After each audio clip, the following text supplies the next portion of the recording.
Amparetiny tompo hitoetra aminareo hatrany afaka ny fahasoavana sy ny fiadanana amin'i Jesosy Kristy mpamonjy. Ny mofinainantsika anio dia ny fanekena taloha boky ny Mika. Mika toko fahaenina ny andininy fahaenina ka hatramin'ny andininy fahavalo. Mika toko fahaenina ny andininy fahaenina ka hatramin'ny andininy fahavalo. Fakitsika ilay avaka amin'ny anaran'i Jesosy zany mofinaina zany. Inona no hoentiko manatona an' Jehova sy miondrika eo anatrehan'ny Andriamanitra izay any amin'ny avo, hanatona azy mitondra fanatitra odorana sy ombilahy kely iray taona va? Ho sitrak'Andriamanitra va ny ondrilahy arivoarivo na renirano diloilo iray alina? Hanolotra n'ilay matoako noho ny fahadisoko va? Na nateraky ny kiboko noho ny fahotan'ny fanahiko? Ry olombelonao, efa naseho anao izay tsara, sy izay ilainy Jehova aminao dia izao ihany, ny hanao ny marina, ny io sy ny io tia famindram-po, ary ny hanaraka an'Andriamanitra ao amin'ny fanetretena. Ray masonao manamasinana ny fahamarinana ny hitelinao ny fahamarinana. Amen. I Mika mpaminany avana dia naminany tany amin'ny taona 577 tany ho any ka anelanelan'ny ka hatrety amin'ny taona 900. Ny afatry Mika dia azo lazaina hoe mitovitovy ihany amin'ny afatry Amosa, amin'ny afatry Isaia mpaminany. Tsy mifanalavitra mihitsy. Ary na ny fitrangan-javatra ara dia nanodidina ilay faminaliana dia saika mitovitovy. Ny Mika dia naminany taty amin'ny fanjakana atsimo, zany hoe taty amin'ny fanjakana Joda zany. Misy fotoana ihany izy aloha zany naminany tany Samaria, fa ny fotoana lava naminan'iny Mika dia taty amin'ny fanjakana atsimo.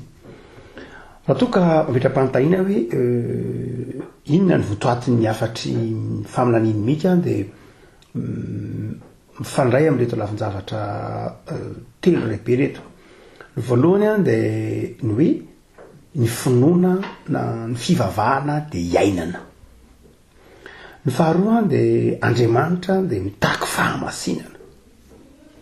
Ary fahatelo dia ny kristiana, ny mpino zany, ny mpanompon'Andriamanitra tsirairay dia tokony vavolombelon'ny fandrarana, ny fanompona an'Andriamanitra sy ny fitiavan'Andriamanitra. Eto ary dia tsy mifanalavitra amin'izay lafin-javatra telo lehibe izay ity faminan'iny Mika ity. Ny andininy fahavalo no andeha ho vavahantsika. Ry olombelona, efa naseho anao izay tsara, sy izay ilainy Jehova aminao. Dia izao ihany, manao ny marina, ny tia famindram-po ary manaraka an'Andriamanitra ao amin'ny fanetretena. No amaivany Mika mihitsy zany ny natao hoe tsara. Efa naseho anao izay tsara. No amaivany mihitsy izy manao hoe dia izao ihany.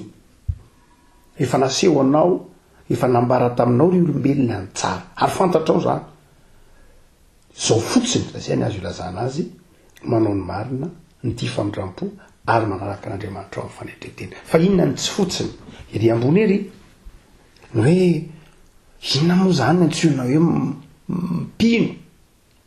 Manao sorona ve? Manao ombilahy kely iray taona ve? Fanatitra odorana ondrilahy arivoarivo ve? Manao sorona ny taranaka ve? Zany ve no antsoina hoe fanompona? Zay le tsy fotsiny toy ny tompo manao tsy zany ny tadiavina, tsy zany ny antsoina hoe tsara. Tsy ny manao sorona be dia natao hoe tsara, fa natao hoe tsara sy izay ilaina dia izao tia famindram-po, manao ny marina, manaraka Andriamanitra amin'ny fanetretena. Raha toa ka jerena ny zavatra nitranga tamin'ny andron'ny Mika, ny fiarahamonina dia izao ry avako, na ny ara-pivavahana sy ny fiarahamonina dia izao. Betsaka ny olona nahantra tamin'ny faritra tany Joda tamin'ny fotoana naminan'iny Mika. Betsaka ny nahantra tsy noho ny ataontsika hoe etraketraky ny fiainana loatra ohatra hoe nisy fahafatesana na nisy lozana anjo voajanahary na tahaka zany fa tena nampahantraina mihitsy mianatra no lay rafi-piaramonina miangatra mianatra no lay fitiavatena ny fiaramonina ary de tena nisy mihitsy zany olona zay nanao ampimamba ny arena tao amin'ny fanjakana Joda zany hoe nisy zany lay fahantrana tao amin'ny fanjakana Joda satria lay rafitra ratoekarena lay rafi-piaramonina de nampahantra ny sasany ary nampanakarena ny hafa nampanakarena ny vitsy ary nampahantra ny maro anisa dia izay rafitra izay le fehezina hoe tsy fahamarinana ny lasantsy raha zay nazahoanareo azy izay mampandeha lay rafitra de ny tsy fahamarinana lay rafi-piaramonina zany de rafi-piaramonina zay mivelona amin'ny tsy fahamarinana ary rehefa rafi-piaramonina no mivelona na mandeha ny tsy fahamarinana mampiaina azy de mampanankarena olombitsy izy ary mampahantra ny maro zany lay fiaramonina tamin'ny andro mihitsy ary tsy mifalavitra tamin'izany mihitsy ny fiaramonina tamin'ny andro ny Amosa-paminany ka nytenenany Amosa manao hoe tamin'ny fotoan'andro raha de aiza misy olona azaza takalo kiraro raha tsy nefa fahalovany fiaramonina ary io ara amafisiny sahiam-paminany mihitsy ny hoe mba jerenareo ny mahantra ny kambody ny mpitondra tena tsy jerenareo ambakainareo reny alainareo ny fananany efako malala itsika manao hoe izany toe-javatra zany no hita tao amin'ny fiaramonina no vatan'ny mika ka nanarahany tombo azy alavisaratsana hoe mpino ianao kristianina ianao fantatrao sy hitanao ny karazam-piaramonina tahaka zany hoe lay fiaramonina de fiaramonina anjakan'ny kolikoly anjakan'ny varomaizina anjakan'ny tsy fahamarinana isan-karazany ary rehefa ny tsy fahamarinana ny manjaka de mampangiry firy ny olona zany ny tsy fahamarinana mampangiry firy tsy hoe mampahantra azy any fa mampangiry firy ny fanahy satria minaranjary hitany eo ambany masony ny tsirariny izay lalovany izay hitany masony ny fanambakana azy de ny faharoa de zao rehefa mandeha lay fiaramonina zany lay fiaramonina mivavaka satria nisy mpaminany mandrakariva misy tempoly misy mpisorona ary ny lalam-pivavahana de mitovy amin'ny lalam-piaramonina ihany tsy maintsy atao ny zavatra takin'ny fivavahana tamin'ny andro mika mpaminany de takin'ny fiaramonina rehetra mihitsy ny fanaovana sorona de mitovy amin'ny fanaovana fandoava-ketra ihany ny fitandremana ny andro sabata de mitovy amin'ny lalam-panjakana rehetra ihany lalam-ny finoana de zany zao le fiaramonina zany de fiaramonina zay miaina ara-pivavahana misy fivavahana ao lay lafy ny ara-panazana lay spiritualité zany dia tena miorina be amin'lay lay lalàna lay ara-pivavahana hany ka inona no mitranga hitatsika ao amin'ny bokiny hotsika manao hoe tsy mifanalavitra mihitsy amin'ny bokiny Isaia-paminany ity toko faheniny ity moa de toriteny lehibe fahatelo natao mika misy toriteny telo amin'ny mika-paminany voalohany faharoa fe ity ampitampiratanatsika ity toriteny fahatelo toriteny za efa manazavana atao hoe tsara fa averimberiny mika ny teny hoe miaino aoka ianareo iaino mitsangana mihitsy ianareo fa ataoko vavolombelona mihitsy ny faminaniny mika zany ny tompo tamin'ny lalamika ataoko vavolombelona mihitsy ny telombohitra ny tany amamonina tamin'ny asa soa nataoko taminareo inona ny tsy nataoko taminareo navoakako tany Egypte nareo nameko mpaminany tahaka ny Miriam mazinareo nandrahako olona mpitondra endrinareo fa inona ty mbola ataonareo jere mbola manambaka ny mantra mivelona mifanatran'ny rahalahanareo fa tsy teo amin'ny lafiny zao zay raha toe-karena ihany zay amafin'ny faminaniny mika zay ny atraika ihany fa teo amin'ny lafiny ara-pivavahana ihany ko efa nyteneniny Isaia-paminany ary amafisiny mika toetra io hoe tena manimba ny fiaramonina na de hatramin'ny lolin'ny Jakoba azy anareo mpanapaka ny Israely any amin'ny toko fahatelo raha misy izay ataontsika hoe teny miverimberina ao amin'ny mika dia ty hoe miaino ty miverina sakisaky ny toko isaky ny andininy dia miverina mandrakariva ny teny hoe miaino ahy ianareo zany hoe teny efa marenina amin'ny tsy fiainonany faminaniana mihitsy ireo mpialabelona tamin'ny mika. ao amin'ny boky Isaia mpaminany zahay tsy mifalavitra amin'ny mika dia zao nataon'ny Isaia hoe ny tompo tamin'ny Isaia mpaminany hoe lazao aminy fa tofoka amin'ny fanatitra ataony leo be amin'ny fanatitra ataony reo olona ireo satria ny ataony dia zao manao fitaovam-pavahana mitalakotokotoka izy, manao fitaovam-pavahana miezinezina izy, manao fitaovam-pavahana zay reny zototra hoe tany rendanitra izy kanefa ny fitondrantenany dia tena tsy zakako. Iny tompo amin'ny Isaia toko voalohany zay io tsika manao hoe mifanojo mihitsy tamin'ny toe-javatra nenany mika mpiara-dalana ireo. Toy izy manao hoe 1:1 toko voalohany ty ataoko inona ny zavatra betsaka vonoinareo fanatitra ho ahy ho Jehova.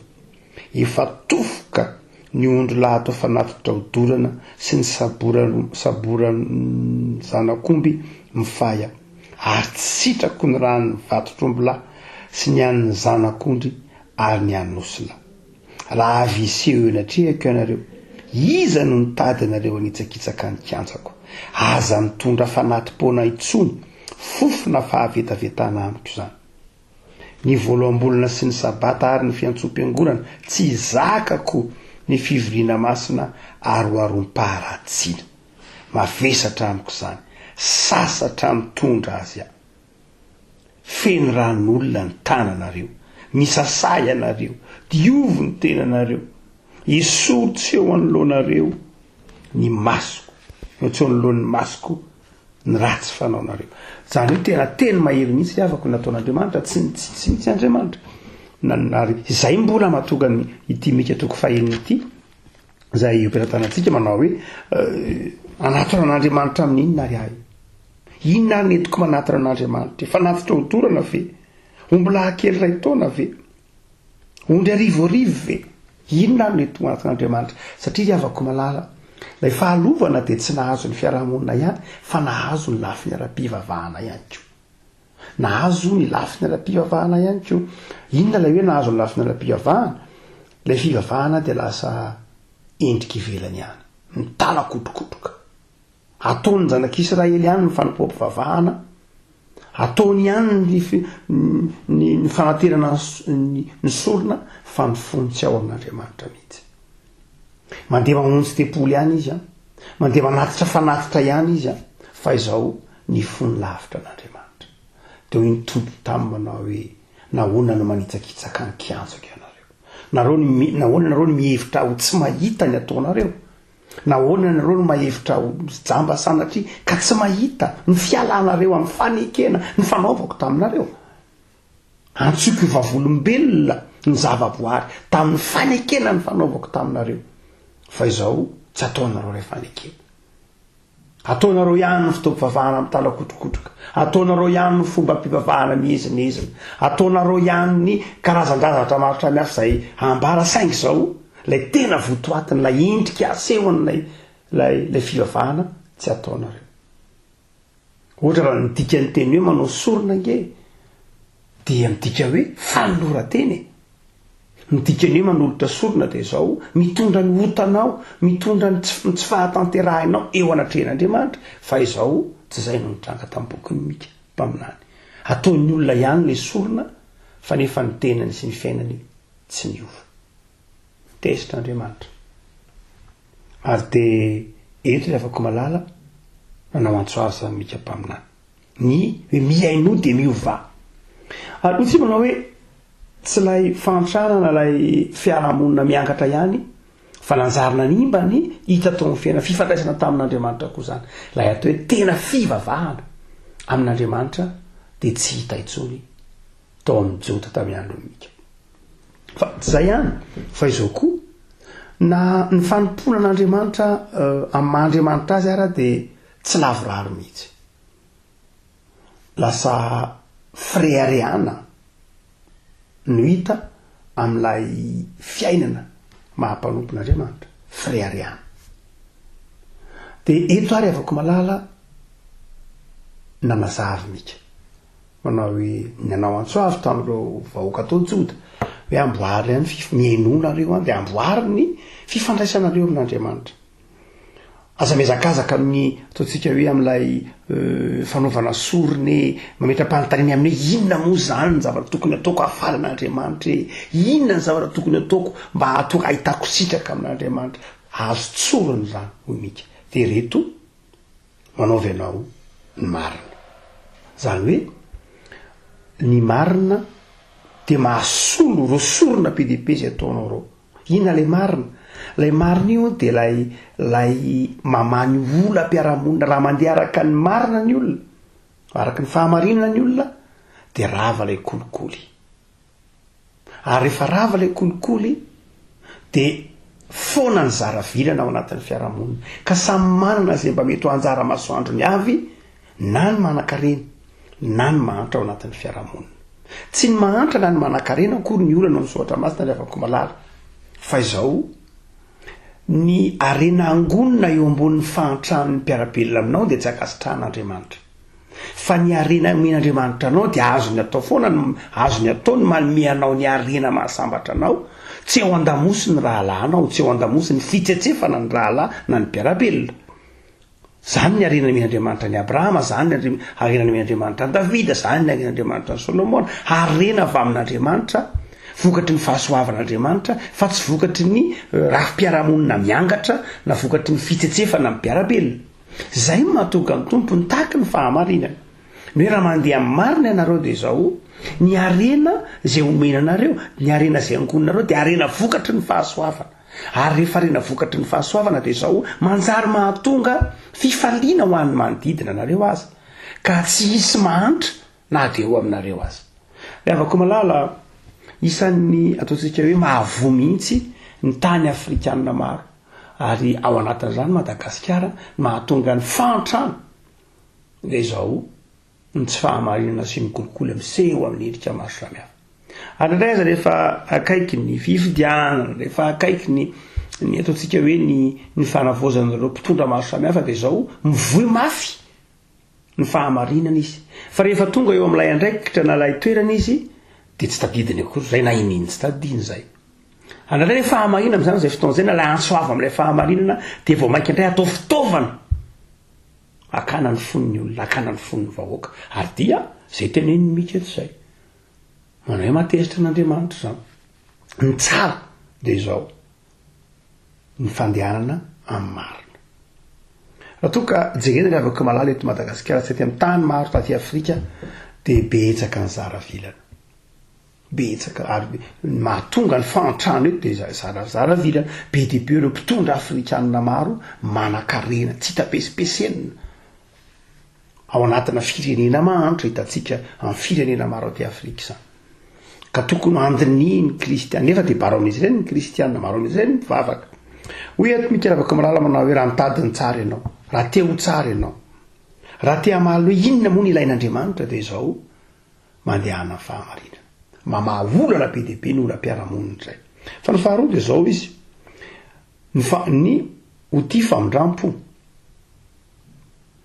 zany hoe misy ao anatin'ny fiarahamonina na de ataontsika hoe mandeha amin'ny fahamarinana azy ny fiarahamonina, de mbola hisy apahan'olona ihany tsy ho tafavoaka. Atao vera tena mandeha ara-pahamarinana ny rafi-piarahamonina, mahatsiaro tokony handeha amin'izany fahamarinana zany ny vahoaka rehetra, de izao efa afaka ny isanjato betsaky ny mihoatra ny 20 isanjato ny fahantrana no afaka rehefa mandeha am-pahamarinana ny tokony ho izy. Raha fahamarinana mika mpaminana. Fa izy kosa any amin'ny 10 isanjato na 10 isanjato na 20 isanjato na de eo aza ny fahamarinana dia tsy ho tafavoaka izy. Ohatra ny sembana, ohatra ny kamboty, ohatra ny mpitondra tena, ohatra ireo zay mpivahiny, ohatra ireo zay nanana ataontsika hoe tratry ny loza vojanahary, misy mandrakarifa. De inona indray no atao amin'izy ireny? Ny famindrampo, ny fangorahana. Zany hoe raha ohatra ka miara-dalana ny famindrampo sy ny fangorahana de izao tokony handeha araka tokony ho izy ny fiarahamonina tsy ampiravako malala hoe fangorahana fotsiny tsy zaka ny fangorahana samy irery ny ady amin'ny fahantrano anatin'ny firenena anankiray tsy zaka mitorany anjara briky ny fangorahana samy manao zany itsika rehetra mangoraka mitsetra mamezy mety ho tandrifentsika fa tsy zaka n'izany samy rery tsy vitan'izany sa tsy voavahan'ny fangorahana samy irery manao zay mety ho ataotsika eny tokoa fa tsy voavahan'ny fangorahana samy rery mihitsy ny olam-piarahamonina vokatry ny fahantrano fa tsy maintsy ilaina ny fahamarinana raha fahamarinana fotsiny ihany indray dia izao tsy ampy koa satria ilaina koa ny fangorahana zay mahatonga ny Paoly manafatra manao hoe mandehana ny marina mandehana amin'ny marina ao anatin'ny fitiavana ny marina sy ny fitiavana le fitiavana le fangorahana io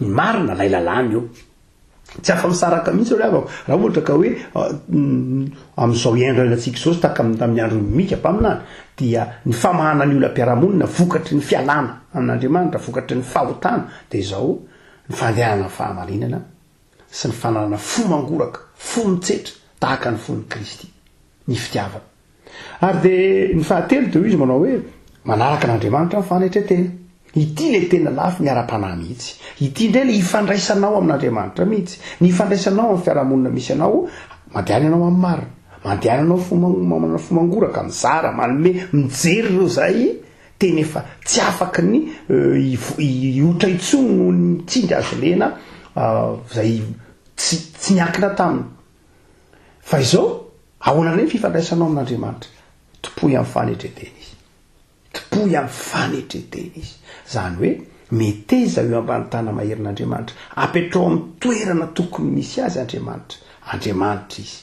fa tsy olona no zany dia zao le avako malala ity afatry mika andininy fahavalo amin'ny toko fahenity ary dia tena mahafintina ny fiainana kristianina mihitsy inona atao hoe kristianina ny kristianina le avako malala ao anatin'ny fiarahamonina manao ny marina izy kristianina mifanerasera amin'ny mpiarabelona aminy olona mahay mangoraka izy kristianina le avako malala amin'ny fifandraisana amin'Andriamanitra dia olon'ny fanetretena izy mivavaka isika tompo misotranao zay noho ny amin'ny afatra nampitondrainao any mika ka hitanay siainanay azonay vakina ankehitriny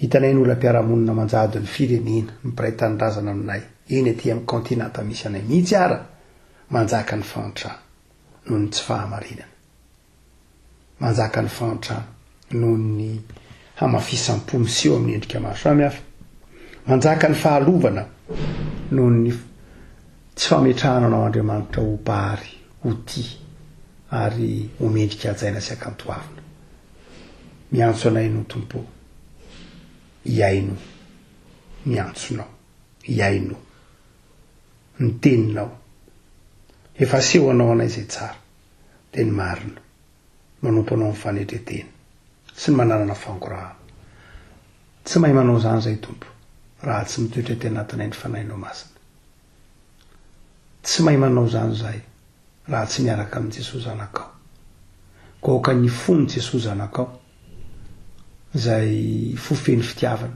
no modely ny fonay sy ny fitiavanay ary oka ny fanahinao masina ampahery anay hanana herim-panahy hanao ny marina hanana herim-panahina fangorahana ny fanahinao masina hitarika anay hananana ny fanetretena amin'ny fanarahana anao mivavaka izay tompo ampitoero aminay ny fahasoavanao mampahirezanay